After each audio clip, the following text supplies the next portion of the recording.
Hello again, I've got the Evolution R255TBL Plus table saw, which I love, and I've just fitted this zero clearance insert plate, which is excellent, but there is just the tiniest amount of little play here, and that's even after everything's kind of leveled and tightened down and stuff, so there's not much I can do about that. So it made me think it'd be good to have one of those things that holds the workpiece flat down to the table as it goes through. And most of the ones you buy, like those rollers and things, they want to attach to the fence in grooves, because a lot of premium table saws have kind of aluminium extrusion where you've got kind of standard slots along the fence that you can attach these things to. What this has is a slot on the top, but it doesn't have anything along here. Now, and the slot on the top's great, but obviously nothing along here. So I thought maybe I could attach some aluminium extrusion, but that means that this, which is used for kind of supporting the work when the fence goes over the end, you use that to support the work. That gets quite tricky to use if I've attached an aluminium extrusion. Also, if I had extrusion on here, I'd have to reset these measurements, and then anytime I took the extrusion off to use this thing, I would have to reset this, and it quite quickly becomes a faff. So I thought, what if I can attach something to the top that then comes over the side and allows me to fix something that holds stuff down. The problem is I don't want it to be a whole secondary fence, because then I have the same problem of having to reset the measurements and not being able to use this easily. So what I wanted to do was attach something that maybe comes over but doesn't go all the way down, so that I still get the measurements are still right, I still get the full width. That would limit the height though. So then I thought, okay, what if I can do something that is flush with the face of the fence, sits on top, but has a slot that allows me to hold stuff down, and then it means I don't have to reset the measurement, it doesn't restrict the width, it doesn't restrict the height, and it also means I can flip this over. So I'm going to use one of these cheap featherboards I got off AliExpress ages ago that I've just had lying around doing nothing. I'm going to have a piece of wood that sits on there. I'm going to use these T-nuts that came with the featherboard, right in there. T-nuts will fix that down. On this face of the wood, I'm going to run a Matchfit groove, because as it turns out with these featherboards, these spare Matchfit adapters I've got will fit in there. Obviously that's the wrong way around. Fit in there no problem, so I can use Matchfit, and then I've got a Matchfit groove that I can use if I want to make any other jig type things in future. I just have to be careful, because I want to make sure that I keep it underneath this height so that this will pass over the top of it, and I don't have to keep taking it off to use it, even though, to be honest, when I've got the featherboard on, that won't pass over anyway. But for other things I use that Matchfit groove for, it might be able to pass over. And I want to do it so that it stays flush with this. The width of this is 30 mils-ish.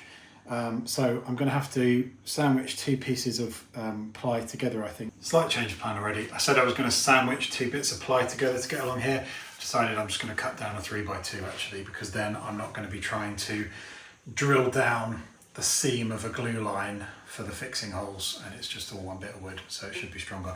Although I've not run Matchfit grooves in 3x2s before, so I'm not sure how good they are compared to plywood and stuff, but I would imagine it's going to be fine, hopefully. We'll see.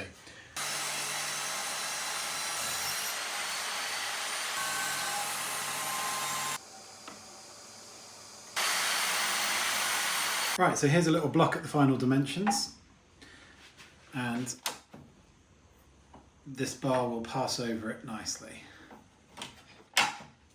So that's good.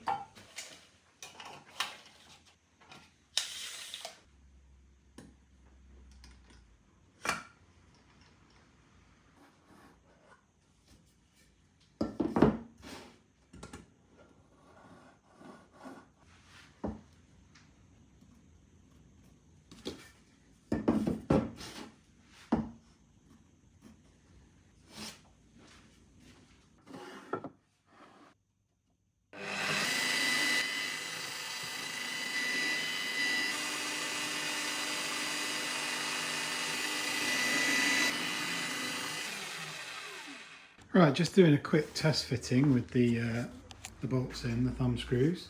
So it's nice and flush, that's all good. Nice and flush all around. I deliberately made the bolt holes a little bit oversized so that I could wiggle it, get it nice and flush and lock it down. But one stupid mistake, obviously I've sized this so that this bar can pass neatly over the top.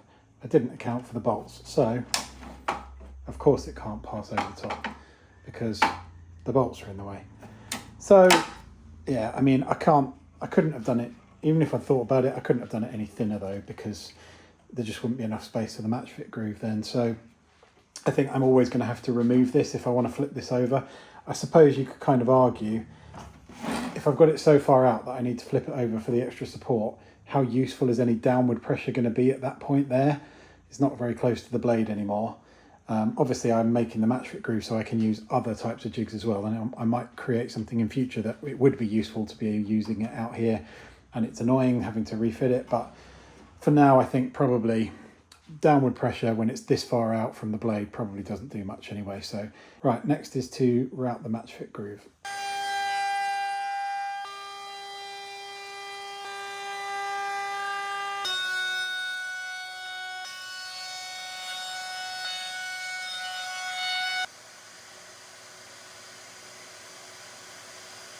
Well, here's a little bonus. So the this hole which goes through that way, I was expecting that to actually intrude on the Matchfit groove. I thought I'd be able to see the corners or the edges of that hole going through there in the groove. But actually there is a little bit of space between them, because I imagine it's a very thin wall between the bottom of the Matchfit groove and the top of this hole. But there is obviously some space, so that's good. Little bonus there for me.